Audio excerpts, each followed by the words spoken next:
It was a quiet Tuesday afternoon when Marcus stood outside the corner store, waiting for his friend to grab a drink. The air was warm, and the sun cast long shadows across the pavement. His hands were shoved casually into his jacket pockets, his feet shifting slightly as he looked down the street. It wasn't the most thrilling moment of his day, but Marcus wasn't worried. It was just another mundane afternoon, but his peaceful moment was about to be shattered. From across the street, two police officers rolled into view. The first officer, Officer Green, was a tall, broad-shouldered man with a stern, hardened face. His partner, Officer Turner, was shorter, but no less imposing, his eyes scanning the area with a sharpness that suggested he was always looking for trouble. As the officers approached, Officer Green's eyes narrowed as he observed Marcus standing alone. "What do we have here?" he muttered under his breath, a trace of suspicion in his voice. Officer Turner glanced over at his partner, a slight frown forming as he followed Green's gaze. "I don't know, but let's see what he's up to." The officers crossed the street, their heavy footsteps echoing on the sidewalk. Marcus was still unaware of their approach, his attention distracted by the busy street ahead. "Hey, you!" Green barked as they reached him. Marcus flinched and turned to face them, his calm demeanor now replaced with surprise. "What are you doing here?" Green's voice was blunt, almost hostile. "You got any ID on you?" "I'm just waiting for my friend," Marcus replied, his tone steady, though he could feel the tension building in the air. "I'm not doing anything wrong." Officer Green scoffed, looking Marcus up and down. "Right. Well, you look like you're loitering. I'm gonna need to ask you to move along." Marcus stood his ground, his heart racing slightly as the situation started to feel off. He had done nothing wrong, just standing outside waiting. "Loitering?" Marcus repeated incredulously. "I'm not loitering, I'm just standing here." Officer Green's eyes hardened. "We'll see about that. Turn around, put your hands behind your back, you're coming with us." Marcus froze, his eyes narrowing. This is ridiculous. He wasn't about to be intimidated by someone who had clearly jumped to conclusions. Officer Turner, who had been silent up until this point, stepped forward. His eyes had widened with recognition. "Hold on a second, Green," he said, his voice carrying a mix of shock and disbelief. He glanced at Marcus closely, his gaze shifting as if trying to place him. "Wait," Officer Turner said again, taking a step back. "I know you. You're the new Deputy Chief of Police, Marcus Wilson, right?" The words hung in the air like a bombshell. Officer Green's hand froze just inches from Marcus's arm as the shock of Turner's recognition settled in. For a brief moment, everything seemed to freeze. Time, the bustling street, and even the tense energy between the officers and Marcus. Marcus's face remained unreadable, but inside his pulse quickened. He didn't expect this. He had just moved to the area a few weeks ago, his promotion to deputy chief still fresh in his mind. He hadn't had much chance to make his rounds around the city yet, so for someone to recognize him was surprising. But the fact that it was a police officer, especially one who had approached him with such hostility, was a different story entirely. Officer Turner looked at Marcus with a mix of disbelief and awkwardness, his posture stiff. I didn't recognize you at first, but I remember now. You're the new deputy chief, aren't you?" His voice faltered slightly as if he were unsure of his own words. Marcus nodded slowly, keeping his composure despite the bizarre turn of events. "Yes, that's me," he said, his tone steady. "I'm the new deputy chief, and you are." Turner seemed to stiffen, realizing how out of place the whole situation was. "I'm sorry, sir. I should have recognized you earlier." His voice was sincere, tinged with embarrassment. Officer Green's face turned a deep shade of red, realizing the gravity of his mistake. You're the deputy chief?" he asked, his voice full of disbelief. He glanced between Turner and Marcus, clearly flustered. But you're just standing out here. And loitering?" Marcus took a deep breath, his patience growing thin. "Clearly I was not loitering, officer. But I do think there's something wrong here." His eyes hardened. "You should know that your approach is unacceptable." Green seemed to stammer for words, his earlier bravado evaporating like smoke. I didn't know, sir. I apologize. It was a misunderstanding." Marcus didn't need to say more. His eyes locked onto Green's with a quiet intensity, and Green's voice faltered under the pressure. I'm so sorry, sir. You should be," Marcus interjected firmly, his gaze unwavering. "But I'll let it slide this time.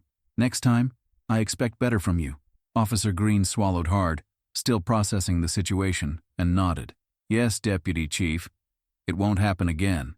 Marcus didn't wait for any more apologies. "I'm leaving now," he said, turning toward the street. He wasn't about to let this incident ruin his afternoon. But as he walked away, he couldn't shake the feeling of frustration and disappointment in the air.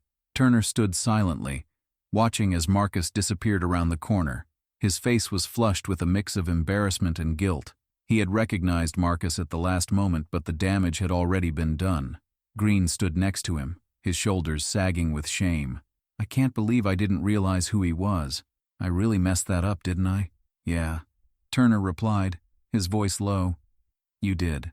The tension in the air lingered long after Marcus had walked away. Officer Green and Turner stood in silence for a few moments, the weight of the mistake heavy between them. Green rubbed the back of his neck, clearly uncomfortable with what had just transpired. "I didn't mean to," Green began, his voice low, but he couldn't finish the sentence. How could he explain what had just happened? The force of habit, the assumption that anyone who stood around for too long must be up to something. He hadn't even bothered to look at the man's face until Turner had said something. "Yeah, I know," Turner replied with a sigh. He looked at Green, his expression one of frustration mixed with an air of resignation. "But you did mess up. That man is our new deputy chief, for Christ's sake. You can't just go around assuming people are loitering based on nothing more than how they look." Green shifted uncomfortably, avoiding Turner's gaze. "I didn't even see him, Turner. His voice trailed off. He had no excuse. He had let bias and assumptions guide his actions, and in doing so, he had made a dangerous misstep. "I'm going to have to apologize to him," Turner said, his tone resolute. "I don't care if it's awkward. We've got to own up to it." Green nodded, though his face was still filled with guilt. "Yeah, you're right. But how do I even approach him after all that? He was right to call me out." His voice cracked slightly, frustration rising to the surface. "I don't want to make it worse." "You'll have to make it right," Turner replied, his tone softer now but still firm. "You owe him an apology, and we owe ourselves a chance to do better." Green sighed, taking a deep breath. I know. Later that afternoon, Officer Green and Turner made their way to the precinct, the weight of the day still hanging over them. The department was bustling with activity, the hum of police radios and the quick steps of officers filling the air. But Green's mind was elsewhere. He couldn't stop thinking about Marcus, about how he had been wronged, how he had been treated like a criminal for simply standing outside a store. As they walked through the doors of the precinct, Green's thoughts turned back to the responsibility that came with being a police officer. It wasn't just about enforcing the law. It was about protecting and respecting the people you served. In this moment, Green knew that he had failed on both counts. He spotted Marcus in the hallway, his tall frame a familiar figure in the sea of officers. Green's stomach churned at the thought of approaching him, but he knew it was the right thing to do. He had to fix what he had broken. "Deputy Chief Wilson?" Green called out, his voice uncertain as he stepped closer. Marcus turned, his expression guarded but not cold. He seemed to recognize the hesitation in Green's voice and gave him a slight nod. Green swallowed, the apology rising in his throat. I want to apologize for earlier, sir. I made a terrible mistake, and I let my assumptions cloud my judgment. I should have known better, and I'm truly sorry for what happened." Marcus stood silently for a moment, taking in Green's words. His eyes softened, but there was no sign of forgiveness yet. Just a quiet acknowledgement that Green had taken the first step. "Apologies don't undo mistakes," Marcus said slowly, his voice calm but firm. "But I appreciate that you're owning up to it. That's the first step."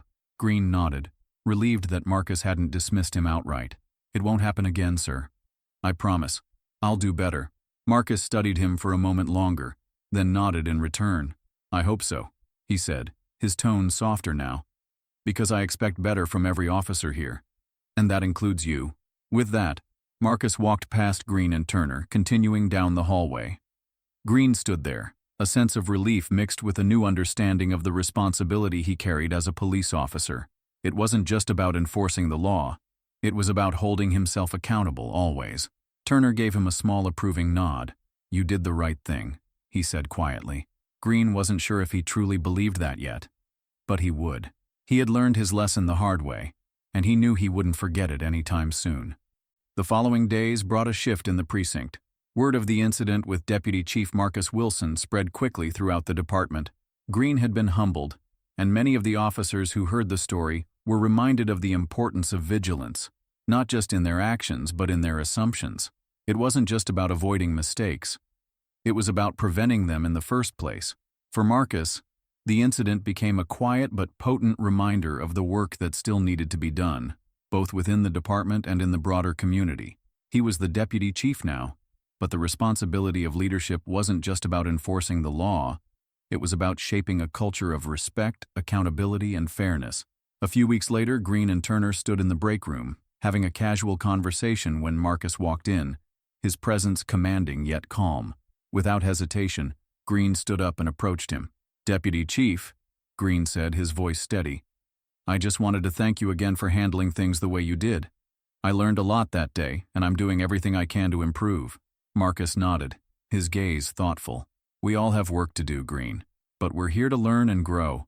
I'm glad to see you taking responsibility." With that, Marcus walked out of the room, leaving Green and Turner to reflect on the path ahead. They knew the road wouldn't always be easy, but at least now they were more aware of the choices they made, and the impact those choices had on the people they were sworn to protect. And for Officer Green, that was enough.